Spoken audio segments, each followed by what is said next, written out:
Destination Bien-être, c'est maintenant sur Radio Grand Lac. Départ imminent avec Anaïs. Bonjour à tous et à toutes, je suis ravie de vous retrouver comme chaque mercredi où je suis derrière ce micro. Merci à tous d'être toujours à l'écoute pour votre émission Destination Bien-être. Aujourd'hui, j'ai le plaisir de recevoir Aurélie. Bonjour Aurélie. Bonjour Anaïs. Aurélie, tu viens nous parler d'un sujet pour les parents, jeunes parents dont vous avez déjà sans doute entendu parler, même parfois eu la chance de pratiquer. On va vous parler aujourd'hui d'aptonomie, mais aussi, et c'est ce qui m'a beaucoup plu dans ta présentation lors de notre rencontre, de la notion d'apnothérapie. Et de tout ce que ça peut englober dans la pratique. Alors, c'est sûr qu'on connaît plutôt apnothérapie avec quand on est enceinte, dans le côté prénatal. Mais il y a aussi durant toute la vie. Et tu m'avais évoqué notamment dans l'accompagnement de fin de vie. Et j'avais trouvé ça très émouvant, très touchant, puisqu'aujourd'hui, je trouve que dans le bien-être, on parle beaucoup de la vie. Et c'est essentiel, c'est sûr. Mais dans la vie, il y a la naissance, mais il y a aussi comment on accompagne en fin de vie pour que ce soit le plus doux, le plus enveloppant, le plus serein possible. Et j'avais pas eu l'opportunité encore de recevoir quelqu'un dans mon émission qui parlait aussi de cette partie-là de nos vies. Donc, je suis vraiment ravie que tu sois là aujourd'hui. Donc, pour débuter, si c'est OK pour toi, tu peux commencer par te présenter. Comment tu as découvert cet outil ? Alors déjà, merci Anaïs de me recevoir dans ton émission. Alors comment j'ai découvert cet outil ? Comme beaucoup, l'aptonomie, j'y ai été amenée étant enceinte. Alors dans des circonstances pas très agréables, puisqu'en fait j'étais enceinte de mon premier enfant. Et puis expérience traumatisante de la 3e échographie, où du coup on découvre que bébé est porteur d'une trisomie 21. Avec beaucoup de difficultés associées à cette trisomie 21, où du coup on apprend que le bébé serait pas forcément viable. Donc avec mon conjoint, on fait le choix de pratiquer une IMG. Et puis donc cette IMG se produit, se passe, et puis suite à ça, quelques mois après, je tombe de nouveau enceinte et je fais une fausse couche. Et puis, donc du coup, pas beaucoup d'accompagnement psychologique par rapport à ces événements-là. Et en fait, j'ai la chance de rencontrer... je fais toute une batterie de tests avec mon conjoint, cariotype, tout va bien, tous les signaux sont en vert. Et donc du coup, peut-être autre chose qui se joue dans cette future grossesse où du coup, c'est compliqué, on n'arrive plus de nouveau à avoir un bébé. Et en fait, je rencontre un professeur vraiment chouette à l'hôpital de Mulhouse qui me dit, mais en fait, il va falloir l'investir, ce bébé-là. Et du coup, tant qu'on lui aura pas fait de la place dans ton ventre, tu vas pas pouvoir l'accueillir. Et donc, du coup, c'est là que je suis amenée à l'aptonomie avec l'idée de pouvoir, comment accueillir ce nouveau bébé. Donc, finalement, j'arrive à tomber enceinte de nouveau. Et puis, ce bébé-là, comment on fait dans un ventre où pour moi, c'était devenu un cercueil un peu de bébés qui étaient passés, de bébés qui effectivement sont sortis morts de mon ventre. Et comment j'allais être en capacité de pouvoir redonner la vie et d'avoir confiance en la vie, d'avoir confiance en ce que ce bébé aille bien et que du coup, on puisse aller vers quelque chose de plus tendre, de plus doux et de faire place à tout ce qu'on avait envie comme belle chose pour lui, pour cet enfant-là finalement, et pas de penser qu'à la mort. Donc je suis arrivée à l'aptonomie de cette façon-là, sans savoir vraiment ce qui nous attendait, puisqu'on nous a dit il faut aller voir cette personne-là, il fait de l'aptonomie et il va vous aider à créer du lien avec votre bébé et de l'attachement, et ça sera bon pour cette grossesse-là, et c'est comme ça en fait que votre grossesse va aller jusqu'au bout. Donc moi je pensais que c'était vraiment quelque chose de très très médical, et en fait c'est tout l'inverse. On est avec l'aptonomie sur une science de l'affectivité. Donc c'est comme ça que c'est défini par son créateur Franz Wellmann, qui en fait dit que l'aptonomie c'est simplement une façon d'être à l'autre, une qualité de présence et quelque chose qui passe par le toucher. Donc du coup c'est même On peut extrapoler, ça s'étend même à toute notre vie, même en dehors de cette période in utero. Tout à fait. Dans la vie, notre façon d'être à l'autre, par le toucher. Donc avec nos enfants, nos amis, notre conjoint, c'est ça. Nos parents, nos grands-parents. Voilà, donc moi je t'ai parlé là d'aptonomie périnatale. Du coup, c'est un accompagnement à la grossesse et du coup, on a fait ça jusqu'à la naissance de notre enfant. Est-ce que tu peux nous dire, pour les personnes qui connaissent pas du tout, puis qui n'ont jamais entendu parler de cet outil, tu vois, ça peut être un peu abstrait. Concrètement, une séance d'aptonomie, ça ressemble à quoi ? Alors l'aptonomie, si je vais pas vous rabattre les oreilles avec de la théorie, mais juste pour comprendre, en France, on a un seul mot qui désigne le toucher. Et qui est pas toujours bien connoté. Ouais. Quand on dit j'ai touché quelqu'un, c'est pas toujours bien vu. Voilà. On parle plus du coup de contact dans l'aptonomie. Et donc en fait, Frans Velman, qui est donc néerlandais, lui a établi sa théorie en France également, et a été chercher en fait des concepts théoriques, entre autres dans le grec. Et en grec, en fait, on a 2 mots pour dire le toucher. Et celui qui nous intéresse, alors il y en a un qui est un toucher, on va dire, pragmatique. Je prends un crayon, j'ai besoin d'écrire quelque chose, je vais toucher ce crayon-là, si tu veux. Et puis le deuxième toucher, qui est donc issu de aptine, qui est issu du coup du mot aptonomie. L'aptonomie est issue de ce mot-là, aptine. En fait, c'est le toucher affectif. C'est comment, du coup, quand je touche quelque chose, il y a du sens. Et on va dire, je te prends un exemple très concret. T'es en premier rendez-vous avec quelqu'un que tu apprécies beaucoup, tu aimerais éventuellement que ça aille un petit peu plus loin. Et du coup, tu te balades avec lui dans la rue et puis tu vas frôler sa main. Et en fait, il n'y a pas forcément besoin qu'il y ait beaucoup de contact entre vos 2 mains pour essayer de ressentir chez l'autre plein de choses. Est-ce qu'il va me prendre la main ? Est-ce que lui aussi il a très envie, comme moi, de l'embrasser ou pas ? Et en fait, par ce tout petit bout de peau, tu vas déjà ressentir la chaleur de sa peau, ça va te faire des papillons dans le ventre, ça va irradier dans tout ton corps. Et en fait, c'est ça, ce toucher-là, c'est pas un toucher pragmatique, c'est vraiment toute l'affectivité que tu as à y mettre derrière. Aptine, du coup. Aptine. Donc c'est comment tu vas en fait par le développement en fait de ton toucher. Souvent, je dis avec les couples que je reçois, contactez, par exemple, votre femme. Quand je dis au papa, contactez votre femme et votre bébé, je leur demande de déployer, des antennes d'amour à travers leurs mains qui iraient jusqu'à ce ventre et sa femme et jusqu'à son bébé. Et c'est ça, c'est comment on va aller essayer de toucher en dehors de soi. Un autre exemple, les personnes qui sont en situation de handicap, qui ont une nécessité visuelle, en fait, elles pratiquent déjà ça avec leur canne dans la rue. Par l'intermédiaire de leur canne, elles développent leur sens du toucher et savent du coup si elles marchent dans l'herbe ou si c'est du gravier ou si c'est... on développe ce truc-là. On le développe dans tous les jours. Je vois que tu bois un café. Si tu mettais un sucre dans ton café et que du coup tu mets une petite cuillère pour aider à dissoudre ce sucre que tu mets dans ton café, t'as pas besoin de voir ton sucre pour savoir quand est-ce qu'il est fondu. En fait, par le toucher de la cuillère, à un moment, tu arrives à savoir que du coup le sucre est dissous. Et c'est un petit peu ce sens-là qui est du coup, tu vois, propre à tous les humains.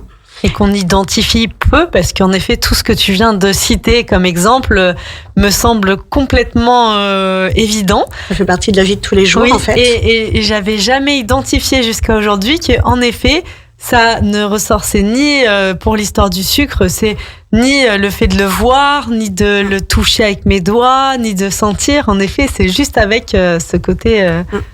C'est comment tu développes en dehors de toi la capacité de toucher, voilà. En fait, on est dans une société qui a vraiment pris le pas sur le côté visuel. Au niveau de nos sens, on est vraiment sur une société visuelle et on a peu développé tout ce qui est du coup touché et du coup ça s'est un peu inhibé comme sens. Mais quand on est en face d'un bébé qui est in utero ou même qui vient de naître, lui, son sens, c'est le premier sens qu'il a mis en place. Il faut savoir que le sens du toucher, c'est 2 mois de grossesse où ça se met en place. Donc c'est ultra important parce que du coup c'est une de ses façons d'appréhender le monde, parce que justement lui il entend pas encore très très bien, il voit pas très très bien, et ses autres sens sont pas encore très très développés. Donc ça c'est important, et puis c'est aussi important tout au long de la vie, parce qu'une personne âgée effectivement quand tu la touches c'est plus impactant encore que quand tu lui parles, où du coup il peut y avoir des baisses d'audition, des baisses visuelles, etc. Le toucher reste toujours pleinement là jusqu'à la fin. Donc ça c'est quelque chose, c'est le sens on va dire de l'être humain que d'être touché. Alors on le sait, il y a plein de théories qui disent Bowlby, je pense à la théorie de l'attachement, où du coup la façon dont on est touché est une façon dont on va s'ouvrir au monde et dont on va être sécure face au monde. Donc en fait c'est vraiment ça qu'on va chercher dans l'aptonomie, on va vraiment chercher à ce que les gens puissent être en sécurité, bien habités chez soi, pour que du coup s'ouvrir plus facilement au monde. Voilà, c'est ce qu'on appelle la sécurité de base. Voilà. Et donc ça passe par le toucher. Je me suis perdue dans ce que... Non, pas du tout. C'est passionnant tout ce que tu nous expliques. Et alors justement, pour développer ce toucher-là en dehors de soi, dans les séances d'aptonomie, on peut commencer par la période, tu vois, de la grossesse. Concrètement. Alors même en préconception. Ah, très intéressant. Voilà. J'accompagne alors souvent à ce stade-là, c'est souvent les femmes que j'accompagne, mais en procédure de PMA, tu vois. Comment on accueille du coup dans des choses très médicalisées, qu'on fait de la place à ce bébé-là, parce que du coup, on le sait, quand on est en temps de guerre, on fait moins d'enfants, parce que du coup, c'est pas la période, et tout ce stress-là va générer effectivement que les femmes ont moins d'ovulation, sont moins fertiles. Et en fait, c'est ce que je leur dis. Souvent, c'est un combat qu'elles mènent, ces mamans-là, à essayer d'avoir des enfants. Et en fait, en temps de guerre, on n'arrive pas à avoir d'enfants. Donc il faut essayer de faire en sorte que son utérus soit le plus accueillant possible, le plus chaleureux possible, pour que du coup un bébé puisse s'y sentir accueilli et agréablement accueilli, et pas dans ce stress-là de la guerre, tu vois. Et donc du coup au niveau de tout ce médical, et du coup d'arriver à faire de la place pour lui, quelque chose de tendre, de chaleureux, où il a envie de s'implanter et qu'il se sent accueilli. Donc voilà, on va du coup permettre à la maman de reconnaître aussi, parce que c'est très méconnu en France, tout ce qui est appareil génital féminin. C'est beaucoup de choses sur l'homme, mais du coup sur la femme il y a beaucoup de méconnaissances. Et du coup, quand je demande par exemple aux femmes où se trouve leur utérus et quelle taille leur utérus, tu vois, c'est des choses qui sont très méconnues pour elles. Donc on va remettre du lien avec leur corps, et puis comment du coup elles peuvent arriver à influencer. C'est pas quelque chose, on tombe enceinte ou pas, et ça nous appartient pas. C'est aussi quelle place on fait à l'intérieur de soi pour du coup accueillir avec tendresse ce bébé-là. Parce que c'est dans ces conditions-là que ça peut. Et concrètement, dans une séance, à quoi on peut s'attendre ? Alors, voilà, donc du coup, en pré-conception, mais aussi après, pendant la grossesse, en couple. Donc, à différents moments, on vient soit seul, soit accompagné de son conjoint. Pendant les séances, on s'attend à quoi ?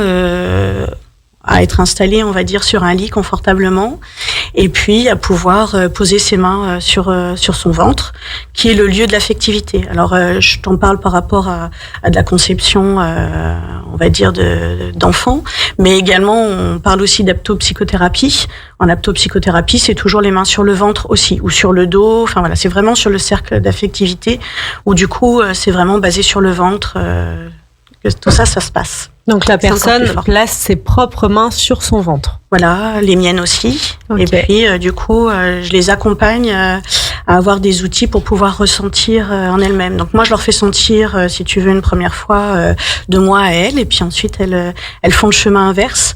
L'idée dans l'aptonomie, c'est vraiment tout le temps que ce soit des outils qui soient délivrés pour être autonomes chez soi. Donc quand on fait de la préparation à l'accouchement avec de l'aptonomie, c'est des exercices, des outils que je vais apporter, que le couple va pouvoir se ressaisir pour tout au long de la grossesse, mais également au moment de l'accouchement, etc. Voilà.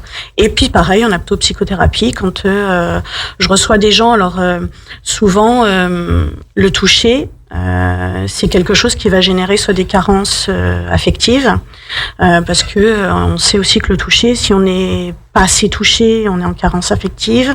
Si on est trop touché, ça crée aussi un phénomène un peu de rejet. Si on est mal touché, les abus sexuels, etc., c'est aussi un impact très très fort sur la vie psychique de la personne. Et donc c'est important que les gens puissent avoir des outils qu'ils puissent réutiliser après chez eux. Une crise d'angoisse arrive, du coup, qu'est-ce que je fais ? Voilà.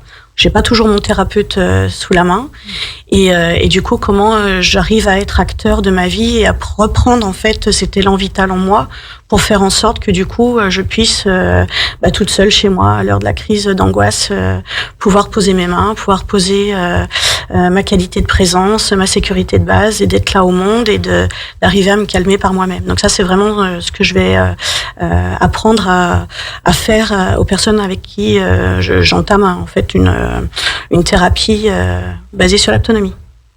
Et dans les thérapies basées sur l'autonomie, ça touche tout âge. Est-ce que, par exemple, tu travailles avec des enfants ? Comment tu... Oui, alors moi j'ai suivi quelque chose d'un peu particulier, tout à fait, on va dire inédit, et un champ d'application qui est très intéressant. Je fais partie. Alors il y a peu d'écoles en France. Il y a le CIRDH à Paris où du coup j'ai fait mon tronc commun, et puis il y a également l'école de Villeneuve-Loubet à côté de Nice avec Marie-Noëlle Maston, où du coup elle a une approche qui est très intéressante. Avec l'idée que l'autonomie, du coup, c'est dans tous les âges de la vie, dans toutes les circonstances de la vie. Je suis intarissable sur le sujet. J'ai avec moi en formation un collègue qui travaille, par exemple, qui est trompettiste et qui utilise l'autonomie. Et alors, voilà, des champs d'application qui sont tout à fait inédits et qui sont très intéressants.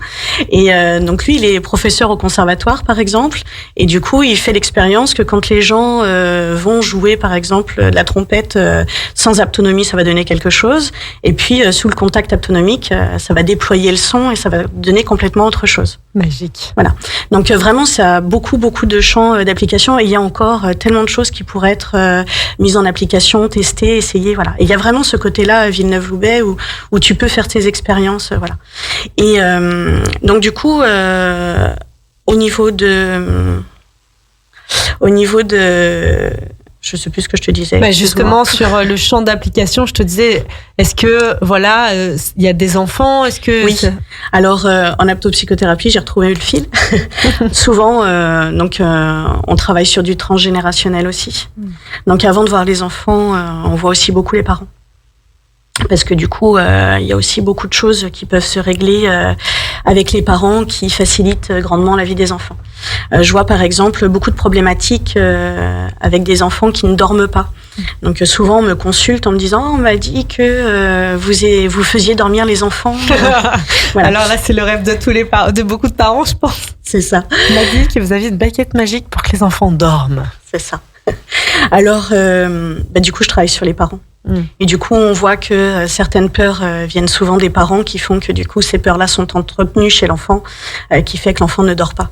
Et souvent liées à leur propre enfance aussi. Leur propre histoire. Et puis des fois, des choses qui leur appartiennent pas non plus. Des choses beaucoup plus lointaines, des syndromes de gisant, voilà, des problématiques différentes, qui font que du coup, on peut pas s'autoriser à dormir parce que dormir, c'est peut-être risqué, c'est peut-être mourir, c'est peut-être voilà.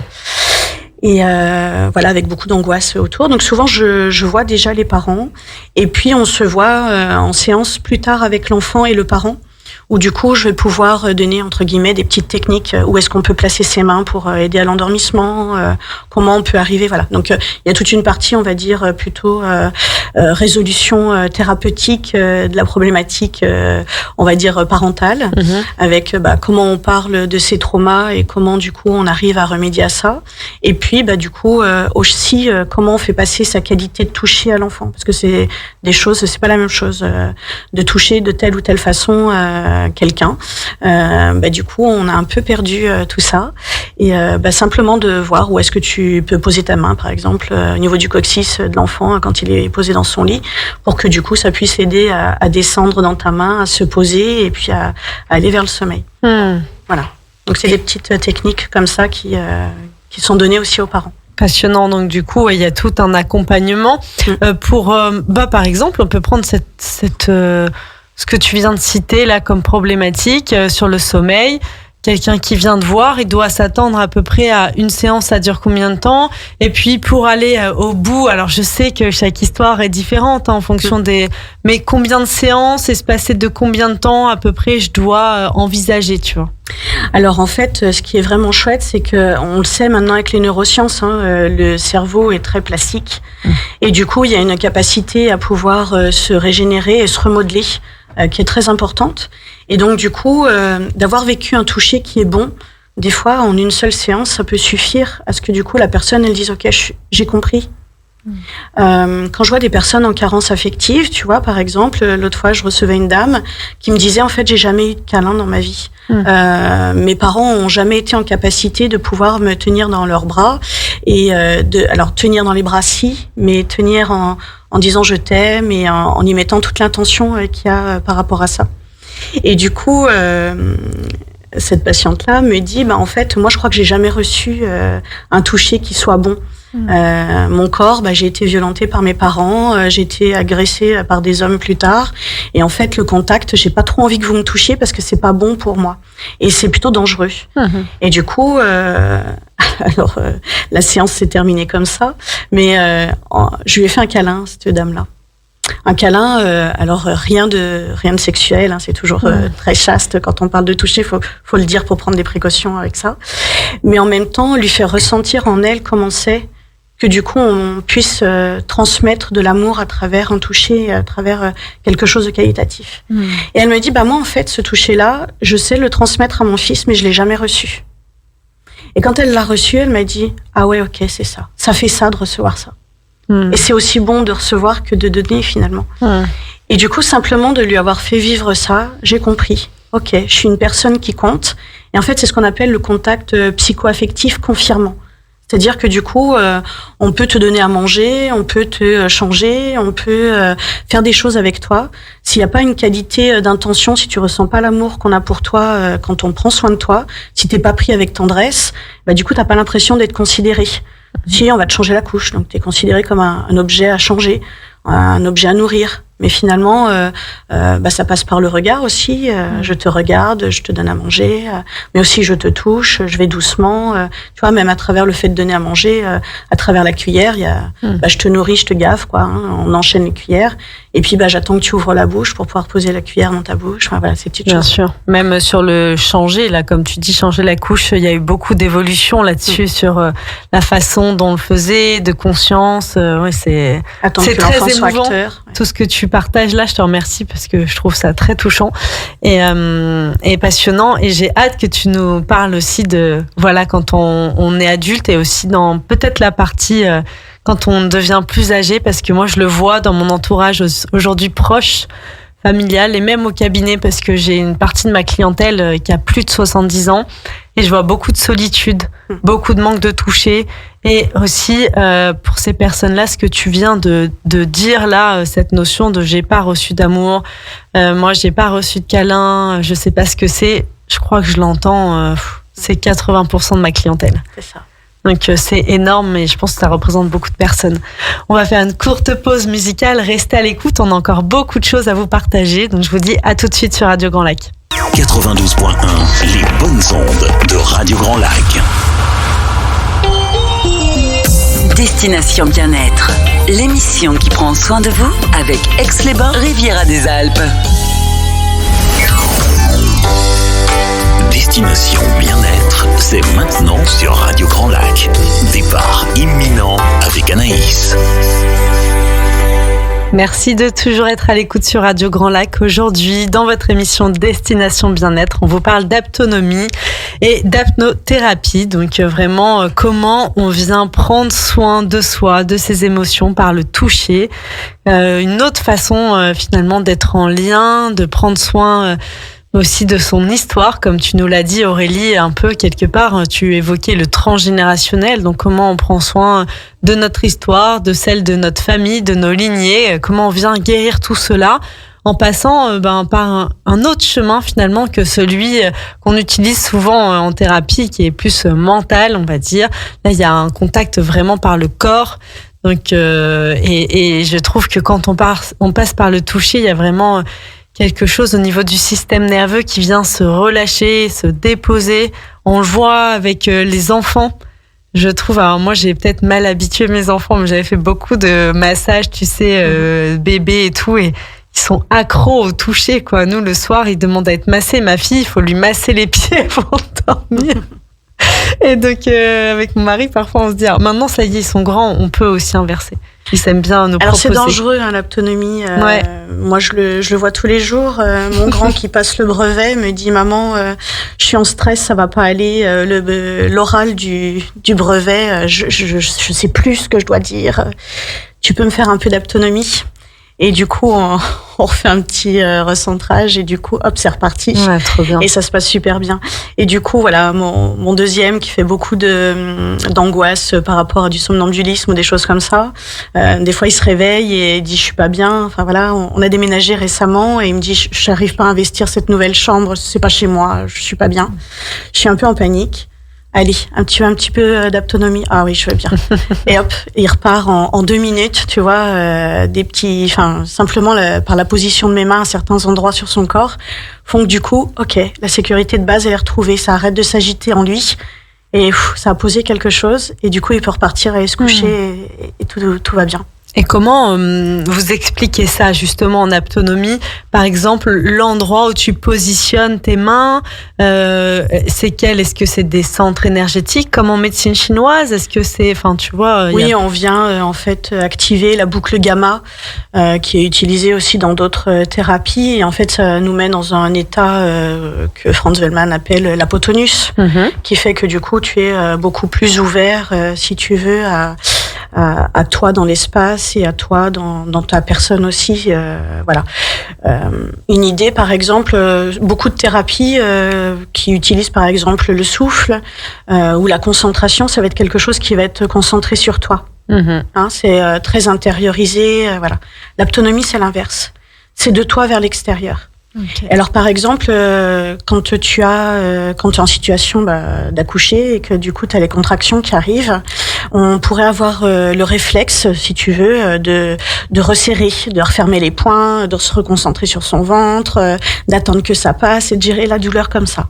Sauf qu'en fait, quand tu fais ça, tu contractes tout. C'est pire. Et du coup, les contractions sont pas efficaces. Elles sont douloureuses. Elles sont douloureuses. Alors c'est une façon qu'on a peut-être aussi un petit peu de réduire, mais voilà. Pour certaines personnes, ça pourrait éventuellement marcher, mais ça rend pas efficace la contraction et ça c'est un peu contre-productif du coup. Là, ce qu'on va demander en autonomie, c'est d'accueillir vraiment la contraction, d'accueillir la douleur. Et du coup, quand tu vas t'ouvrir, c'est de l'accompagner pour du coup avoir cette sensation-là d'ouvrir un maximum, tu vois, pour la rendre efficace. Et du coup, c'est comment j'arrive à supporter la douleur. Donc, il y a une grosse partie quand même en accompagnement périnatal sur comment moi, je peux diminuer ma douleur et comment je peux la diminuer moi-même, mais également faire en sorte que quelqu'un la diminue pour moi. Et c'est là que c'est super intéressant, c'est par rapport à l'accompagnement que peut faire le papa. L'autonomie, c'est la seule, on va dire, préparation à l'accouchement, à l'accompagnement à la grossesse, en tout cas, qui va te permettre d'inclure le père et vraiment le père dans sa place de père et dans sa place de comment je peux aider à porter la maman qui porte le bébé. Donc ça va être tout au long de la grossesse, lui montrer des outils qui vont lui permettre de soulager la maman qui dans son corps de femme enceinte des tiraillements du dos, etc. Et du coup, qu'est-ce que le papa lui peut faire concrètement pour pouvoir soulager la maman de cette façon-là. Et pendant l'accouchement, de pouvoir faire en sorte que, tu sais, au moment là où on a un petit peu la phase de désespérance, j'y arriverai plus, c'est bon, j'ai eu des contractions pendant je ne sais combien de temps, j'ai envie de rentrer chez moi, j'arrête tout. Voilà, on n'arrive plus à ce moment-là, on perd les pédales, on n'arrive plus à gérer sa douleur. Jusqu'à présent, on arrivait bien à se concentrer, on arrivait bien à faire les exercices. Et puis, il y a cette phase-là qui intervient et qui est tout à fait normale dans le processus d'accouchement. Et le papa, il va jouer un rôle qui est très important parce que c'est lui qui va prendre le relais.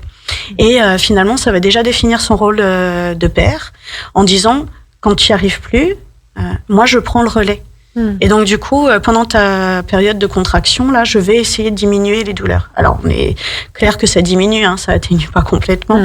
Mais en tout cas, ça permet de mieux le vivre et de pouvoir se sentir aussi soutenu. Voilà, il y a beaucoup de balancements, de caresses, de choses un peu tendres aussi qu'on met dans ces moments-là difficiles pour le corps et de la femme et son moral aussi, parce que ça joue là-dessus. Et voilà, on remet de la tendresse, on remet de la souplesse, et qui fait que du coup, ça permet à l'enfant plus facilement de se faire naître. Parce que du coup, en aptonomie, on parle plus du bébé comme se faisant naître, et du coup, de la naissance de l'enfant que de l'accouchement de la femme. Donc ça, c'est toujours très très important. On sait que le toucher, je disais tout à l'heure, c'est le deuxième sens qui se met en place. Le toucher, ça passe par la peau. Et quand on sait que du coup le cerveau est formé par un repli de peau, et ben on voit comment le toucher c'est profond. Et du coup par ce toucher là, on va arriver à faire des connexions, on va dire neuronales, qui sont importantes et qui vont faire que du coup on va avoir des enfants qui sont éveillés. Souvent on dit, quand on a eu des enfants qui sont passés par l'aptonomie, quand ils arrivent à la naissance, ils ont un regard qui est complètement différent.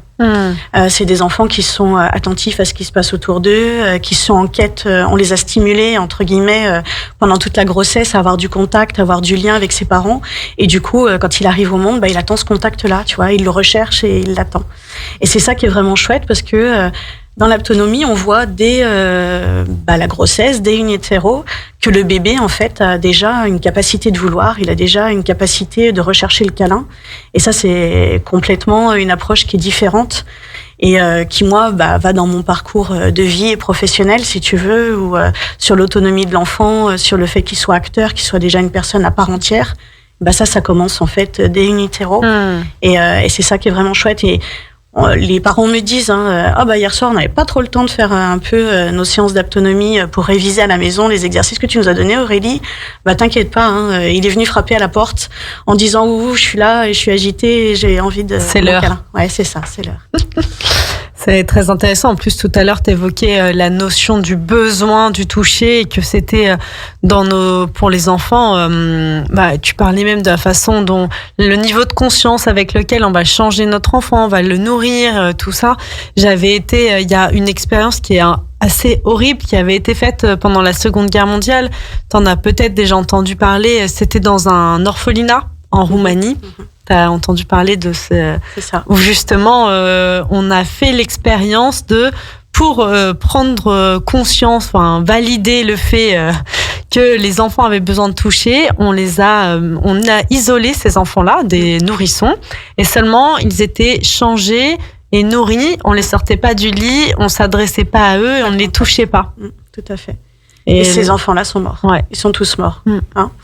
Et puis des enfants qui sont moins bien nourris, moins bien changés, mais qui sont vraiment câlinés et qui ont vraiment qui sont portés dans le regard de l'adulte, de la personne qui s'occupe d'eux. C'est des enfants qui vont plutôt bien. Est-ce que dans la notion du toucher, par exemple, aujourd'hui, on voit de plus en plus des papas, des mamans porter leurs enfants, tu vois, avec des écharpes, il y a un contact. Les enfants sont moi, je trouve, en tout cas, quand j'observe autour de moi, il y a de plus en plus d'enfants qui sont dans des modes de portage plus que dans les poussettes. Oui. Est-ce que c'est un toucher qui compte, c'est un contact qui compte ? Alors, je pense que oui. En plus, quand tu portes ton bébé, son oreille est près de ton cœur aussi. Il y a quelque chose de rassurant, parce que le deuxième sens, c'est quand même l'ouïe, où du coup, d'entendre ta respiration, d'entendre le bruit de ton cœur, ça rassure le bébé qui connaît ça par cœur quand il était en toi. Plus qu'une écharpe, moi j'aime bien qu'on porte avec ses bras. Parce que du coup, c'est avec ses bras qu'on donne toute la qualité d'amour qu'on a, tu vois, quand tu serres dans tes bras quelqu'un. Et ce qui est important, et ça l'écharpe peut pas le donner, c'est qu'en fait, quand tu portes et que tu prends dans tes bras quelqu'un, il doit y avoir de la place pour deux. Je sais pas si tu comprends ce que je veux dire. Quand tu prends quelqu'un, une maman qui aurait une frénésie de bisous à un moment, tu peux avoir son enfant qui lui dit « Oh non, mais j'ai pas envie, fais-moi de la place là. » Voilà. En fait, cette maman-là a très très envie de bisous, mais pour qui ? Pour elle. Mais du coup, comment l'enfant, lui, peut vivre cet espace-là ? Et du coup, dans l'écharpe de portage, des fois l'écharpe est peut-être trop serrée ou pas assez ajustée. Et je pense qu'il faut être attentif à ça. C'est intéressant parce que ça amène ma question suivante. Là, tout à l'heure, tu parlais de, bah oui, parfois, en effet, on parle de carence sans toucher, on n'a pas été assez touché, et parfois trop touché, parfois un toucher abusif. Dans le trop touché, je te rejoins, je le vois, il y a une notion de consentement de l'enfant qui est primordiale dans la façon, puis chaque enfant est différent. Ouais. Alors, m'emmène pas sur ce terrain-là parce que on va y passer la nuit, mais une petite aparté, le Père Noël ou la boulangère à qui on veut absolument que l'enfant, pour dire bonjour ou au revoir ou merci ou je sais quoi, fasse un bisou, quoi. Il y a un moment, c'est important d'arrêter d'avoir des désirs d'adultes sur le corps de nos enfants. C'est-à-dire que ça nous appartient pas et qu'un enfant qui n'ait pas envie de faire un bisou à un adulte, en fait, on n'a pas à l'obliger à faire un bisou à un adulte. Est-ce que toi, juste parce que ça me ferait plaisir que tu fasses un bisou à la boulangère, t'as envie de lui faire un bisou? Pas forcément, et du coup, personne t'imposerait de le faire. On ne dirait pas non plus t'es mal poli parce que tu lui as pas fait un bisou, quoi. Il y a d'autres façons de pouvoir dire bonjour, de pouvoir dire merci ou de pouvoir dire au revoir. Et ça aussi, c'est inculquer à l'enfant de pouvoir se respecter soi-même. Le consentement, c'est hyper important parce que du coup, si on t'a forcé toute ta vie à devoir faire un bisou à un monsieur que tu connais pas, là, un grand barbu avec son manteau rouge, on te dit si, c'est super chouette, c'est rigolo, fais-lui des bisous. En même temps, un autre bonhomme dans la rue te demanderait la même chose. Est-ce que du coup, ça serait aussi rigolo? Enfin, tu vois. Bien sûr. Voilà, c'est comment du coup on respecte aussi ce libre arbitre-là de l'enfant, et puis lui fait très bien la différence de ce qui est bon pour lui ou pas. Complètement. Puis là, on rentre dans cette thématique, cette notion de culture du viol, quelque part, parce qu'en effet, quand t'as appris toute une enfance à ton enfant ne pas s'écouter, et que je suis l'adulte, donc je dispose, c'est moi qui décide de ce que tu fais et comment ou pas, et point. Et moi, ça te fait pas plaisir, toi, enfant, de faire la bise à quelqu'un. Mais en fait, moi, ça me fait plaisir. Donc, pour me faire plaisir, fais-lui la bise. Voilà. Mais du coup, on parle d'une bise. Mais il faut quand même savoir qu'en France, à l'heure actuelle, on a une petite fille sur 3 qui est abusée sexuellement et un garçon sur 5. Quand je parle d'abus sexuels, c'est pas simplement des viols. C'est simplement un contact qui est pas du tout adapté. Voilà. Ouais, bien sûr, donc c'est important. Et il y a aussi une notion, alors que tu dois aborder beaucoup dans l'hypnothérapie, c'est la notion, quand on a été soi-même en carence, je pense, et je l'ai déjà un peu observé et touché du doigt, tu vois, que parfois, les manques qu'on a eu, ce manque, cette carence affective, quand on a des enfants, et d'ailleurs on l'entend dans certains discours, un peu ce besoin viscéral d'avoir un enfant, de donner un peu ce qu'on n'a pas reçu, mais en fait peut-être que lui, c'est pas ce dont il a besoin. Juste d'aller se remplir soi par les câlins, par le toucher, d'aller puiser dans cet enfant et non pas juste donner ce dont lui, à ce moment-là, il a besoin d'être dans une posture d'écoute et du donner juste, du toucher juste. Après, les enfants sont très très en demande de contact et de câlins, etc. Mais ils ont aussi envie de leur espace vital, et que du coup, je me fais pas trop de soucis quand il y a quelque chose de sain dans une relation mère-enfant. Il sait assez facilement se faire comprendre pour dire j'ai pas envie, ou c'est pas adapté, c'est pas le moment. Je pense à la rentrée scolaire et au collège, tu vois, t'aurais envie de faire plein de bisous pour dans la voiture pour déposer ton enfant, et c'est là qu'il te met en face de la réalité que là ça va pas le faire parce que pour lui c'est la honte.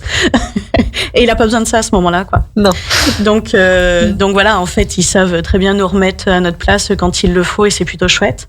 Mais il faut du coup qu'ils puissent savoir s'écouter et qu'on puisse accepter de se dire ok, t'as pas envie de faire un bisou à mamie pour lui dire au revoir, c'est ok. Alors mamie, elle le prend comme elle veut, d'ailleurs, entre guillemets. Ça, elle s'arrange à elle-même avec son histoire à elle, et puis ce que ça vient résonner chez elle. Mais en tout cas, pour l'enfant, ça lui envoie le signal de c'est toi qui choisis, et ton corps, c'est ton corps, et personne, en fait, à dire ce qui est bon pour toi dans ton corps. Voilà. Simplement, savoir reconnaître ce qui est bon pour soi, c'est prendre soin de soi, quoi. Complètement. D'être à l'écoute après, parce que notre corps, il nous donne tellement d'indications sur comment on se sent émotionnellement. Tout à l'heure, tu as évoqué l'angoisse. Je trouve quand on est un peu à l'écoute, on sent quand on cumule des petites choses qui potentiellement pourraient créer un terrain fertile à la petite crise d'angoisse du soir. C'est ça. Et en même temps, quand t'as pas été bien touché ou pas assez ou trop, voilà, c'est difficile de le transmettre à ton enfant parce que tu sais pas si t'es dans la juste mesure. Et du coup, tu sais pas faire. Donc du coup, peut-être que toi-même, tu vas retransmettre ce manque d'attention à ton enfant parce que tu l'as pas suffisamment reçu. Ou au contraire, tu vas te construire en opposition et tu vas en faire trop et ça va être trop étouffant et voilà.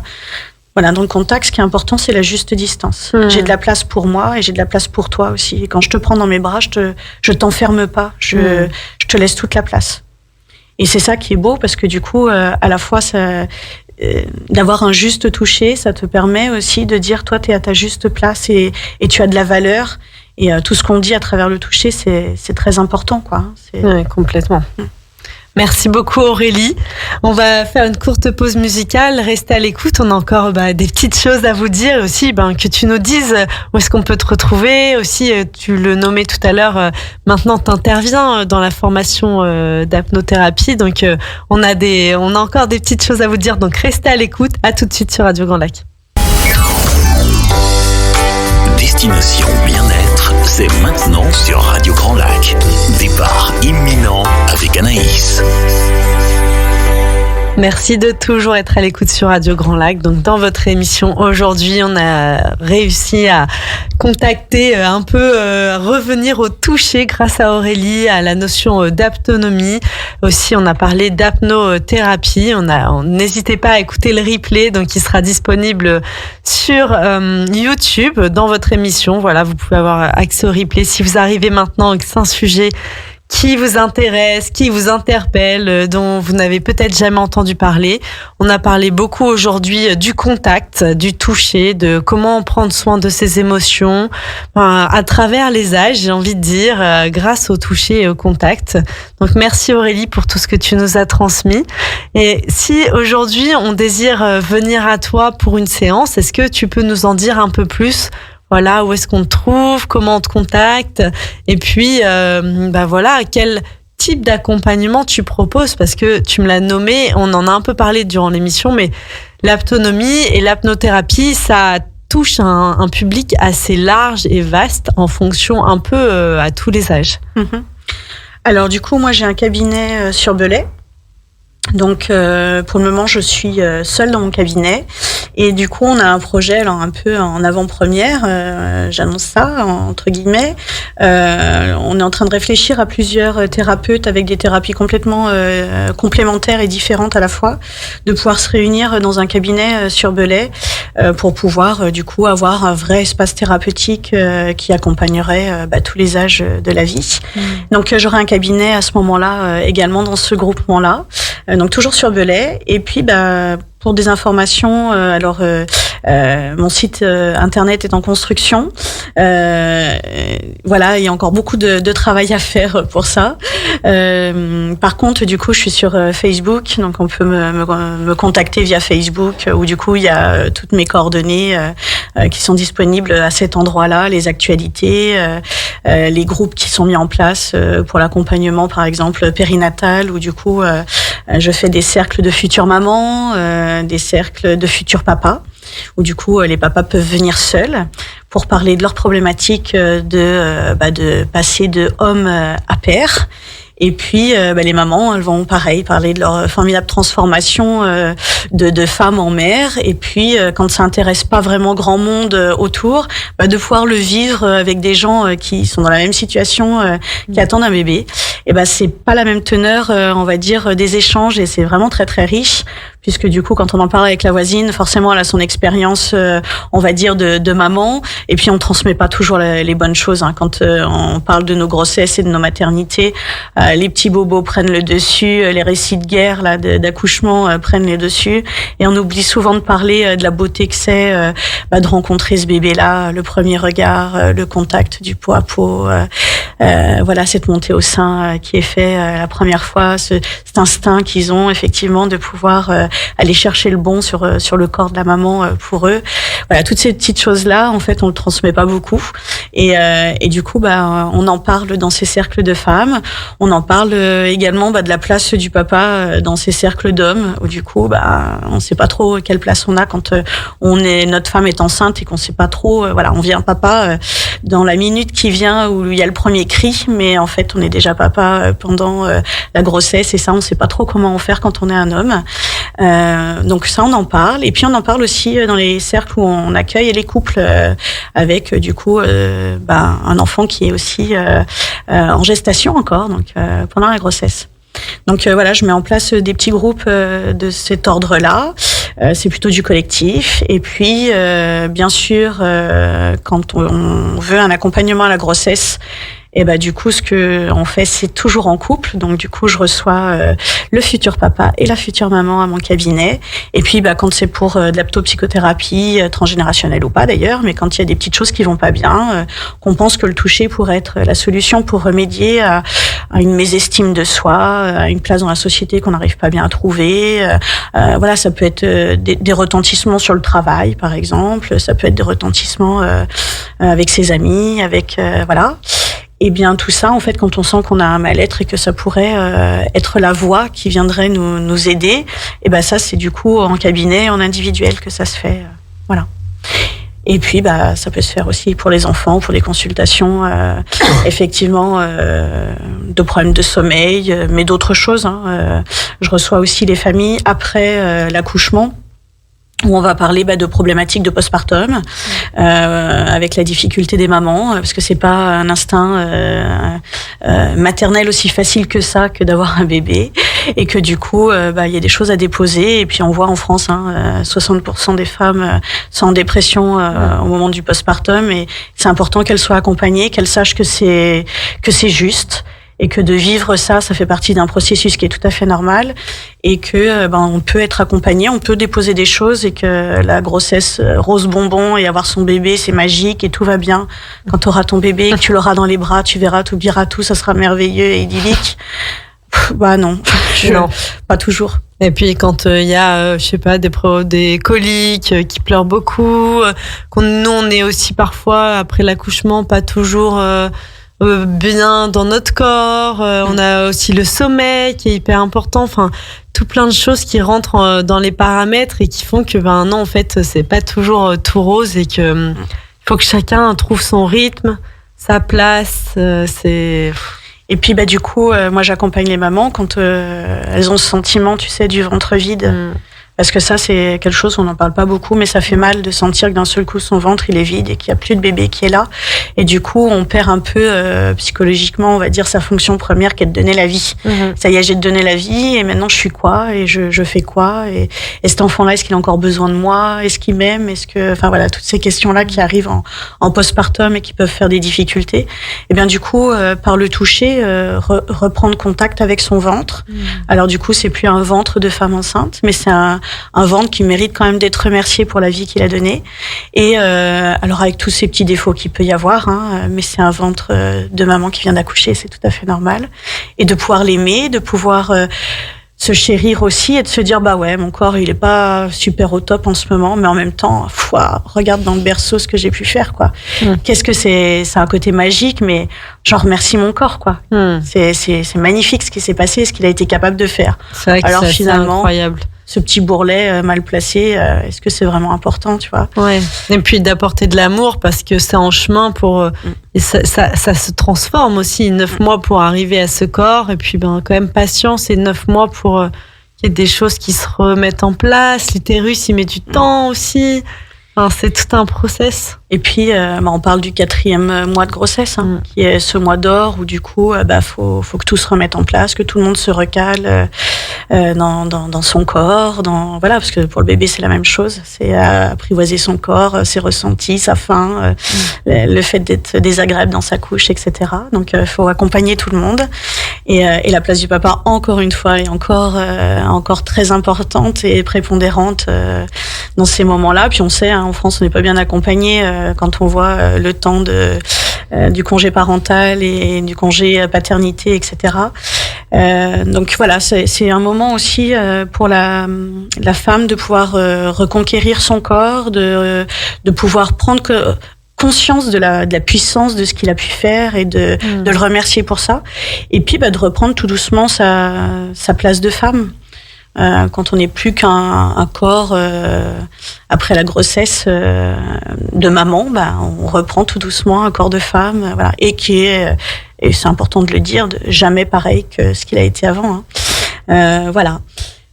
Et du coup, voilà, je reçois aussi les mamans en postpartum et avec leur bébé aussi, parce que du coup, alors ça c'est ma déformation professionnelle d'éducatrice de jeunes enfants, mais je parle beaucoup aussi de motricité libre pour les enfants, voilà, de comment est-ce qu'on peut accompagner toujours dans la même logique le bébé acteur de sa vie.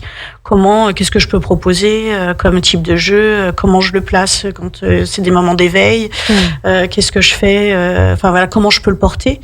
Parce que du coup, alors en aptonomie, on a des fois des images, si vous faites des recherches sur Internet, on a des images de bébés qui sont portés par la base, tu sais, par comment le bassin en fait de l'enfant, et où des enfants tiennent leur tête vraiment très très droite, très rapidement. Et ça va un peu à l'encontre de ce qu'on a toujours appris, c'est-à-dire que quand tu prends un bébé dans tes bras, il faut lui tenir la tête absolument pour pas que elle tombe et que tu tues ce bébé, quoi. Alors qu'en fait, un bébé est capable dès la naissance de pouvoir tenir sa tête correctement. Simplement, si on lui fait ressentir par la façon de le porter, toute sa colonne vertébrale, et que ça puisse faire en sorte que le maintien de tête puisse être là, et ça donne un autre regard aussi à l'enfant qui peut du coup se mouvoir différemment. Voilà. Ouais, je me souviens, moi, l'avoir vu ça avec ma fille, on aurait écrit une petite tortue. Comment elle levait la tête, c'est vraiment incroyable de voir le tonus. Ouais. Ils ont déjà, et en même temps, dans la naissance, ils sont, comme tu l'as dit tout à l'heure, très acteurs. C'est ça. Et donc là, on a parlé beaucoup autour de la naissance et tout, mais il y a aussi, tu l'as dit, tout au long de la vie, tu as parlé aussi du handicap. Pour les personnes plus âgées, est-ce que toi, tu reçois au cabinet des personnes, plutôt âgées, qui seraient en carence de toucher, qui auraient... Alors oui, sur des problèmes d'aptopsychothérapie, avec des gens qui ont identifié que du coup, à un moment de leur vie, il y a des choses qu'ils comprennent pas, qui se saisissent pas et qu'ils ont envie de remédier. Beaucoup de gens aussi, on parle beaucoup en ce moment de transgénérationnel, donc qui se disent il faut que je me guérisse pour guérir un petit peu ma lignée. Et puis sinon, la possibilité aussi pour des gens qui seraient en fin de vie et qui seraient pas en possibilité de pouvoir se déplacer, c'est de pouvoir se déplacer au chevet effectivement de la personne. Voilà, je le disais tout à l'heure, le toucher, c'est le seul sens qui est pas dégénératif. Donc, c'est-à-dire qu'au moment où effectivement la personne âgée voit plus bien, n'entend plus bien, son contact physique et sa capacité de ressentir le toucher reste plein. Et c'est là aussi qu'on prend conscience quand on accompagne des personnes en fin de vie ou très fortement diminuées, c'est que du coup il y a une mémoire corporelle qui est très importante. Et que du coup là où la mémoire elle se délite sur les actions du quotidien, sur voilà, toi la façon dont tu vas toucher, peu importe qui tu es, j'ai envie de te dire, moi en tant qu'aptothérapeute, mon toucher à moi va leur faire du bien, même si je suis pas la fille, je suis pas la petite fille, mais en même temps ce contact là va leur faire du bien à l'endroit où ils en ont besoin. Et ça peut être le moment justement où la mémoire revient sur bah oui, ma maman elle me touchait comme ça, enfin des choses vraiment très qui viennent de l'enfance, quoi, hein, vraiment qui viennent de très très loin, où du coup il y a des mémoires très importantes sur le toucher. Et comme on le disait tout à l'heure, les personnes âgées souffrent beaucoup de plus avoir ce contact physique. C'est souvent des gens qu'on change, qu'on nourrit, qu'on couche, qu'on lave, mais avec pas beaucoup d'humanité parce que on n'en a pas forcément le temps dans les institutions. On n'a pas forcément envie.